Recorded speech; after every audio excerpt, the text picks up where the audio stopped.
বন্ধুরা, অসহায় এক বুড়ি এক ভুতুড়ে গ্রামে বাস করত। সে ছিল খুবই গরিব এবং ভীষণ অসহায়। তার খেয়াল রাখার জন্য কেউ ছিল না। সে নিজের যত্ন নিজেই নিত এবং নিজের খাবার নিজেই জোগাড় করত।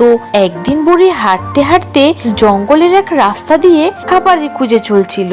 তখনই সে একটা বিকট হাসির শব্দ শুনতে পায়। এই এই কে এখানে? আমাকে ভয় দেখানোর চেষ্টা করছিস? কে?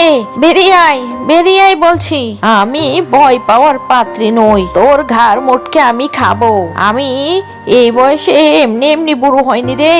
বেরিয়ে আয় বলছি। তখনই সেইখান থেকে একটি ভয়ানক ডাইনি বেরিয়ে এলো।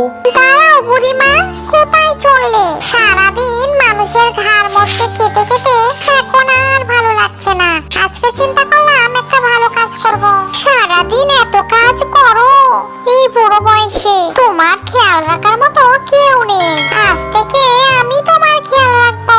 ওই যে সামনে দেখছো একটি গুহা, সেইখানে চলে যাও হেঁটে হেঁটে। আর সেখানে গিয়ে দেখতে পাবে মণিমুক্তায় ভরা একটি কলস। সেই কলসটা নিয়ে এসো। তাতে যা ধন সম্পত্তি আছে তা বিক্রি করে তুমি দুইটা দাসীও রাখতে পারবে সারা জীবনের জন্য। এই কথা শুনে বুড়ি এক মুহূর্ত দেরি না করে চলে যায় সেই গুহার কাছে। সেখানে গিয়ে সে পেয়ে যায় সেই অমূল্য গুপ্তধন। আমার এই সোনা দানা সবকিছুই আমার আর কষ্ট করতে হবে না।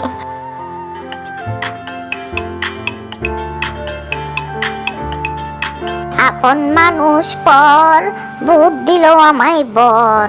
আপন মানুষ পর। তারপর বুড়ি একটি নতুন বাড়ি গড়লো, আর এইভাবেই বুড়ির দিন সুখে শান্তিতে কাটতে লাগলো। বন্ধুরা, আমাদের এই গল্পটি তোমাদের কাছে কেমন লেগেছে তা অবশ্যই কমেন্ট করে জানাও। গল্পটি ভালো লাগলে চ্যানেলটিকে সাবস্ক্রাইব করে পাশেই থাকো। আল্লাহ হাফেজ।